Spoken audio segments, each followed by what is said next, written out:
ভাই আমরা শুটিং এর অপেক্ষা করতেছি। এই যে আমাদের ওস্তাদ, এই যে আমাদের বাইকনা খাতক বাইকনা, আমরা অনেক দূরে শুটিং এ চলে আসলাম। এই যে আমাদের ভাই হাসপদ আছে, ওই যে আমাদের আপু আছে এখানে, তনু পান্ডে ভাই শুটিং এ আসলাম। অ্যাকশন হবে, অ্যাকশন ফাইট। আবার টেয়াটা কি লোহার না প্লাস্টিকের?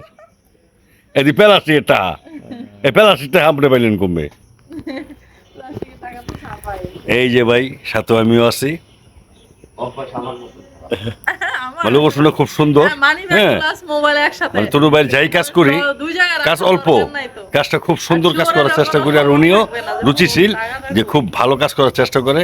আর দুই চারটা বর্তমান ইউটিউব জগতে আর বর্তমান যে ফেসবুকের মানে এরকম পরিশ্রম করে না, এরকম কষ্ট করে না। আমরা যে তনু ভাইরা না কষ্ট করি, কারণ উনি যে গল্পটা বানায়, গল্পটা করার লেগে খুব মানে মনে হয় যে পানিতে ঝাঁপ দেই, কোনো প্রবলেম মনে হয় না।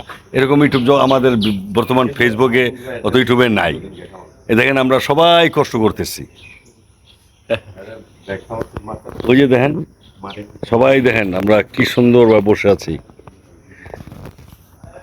এটা হলো কদমতলী কলাতিয়া একটা পার্কের মধ্যে, খুব সুন্দর একটা স্কুল। এই যে দেখেন এখানে আমরা মানে শুটিং করবো এখন। সব মেকআপ টেকআপ নিচ্ছে, এই আমাদের মেকআপের জিনিস। কোনো বই আসতেছে।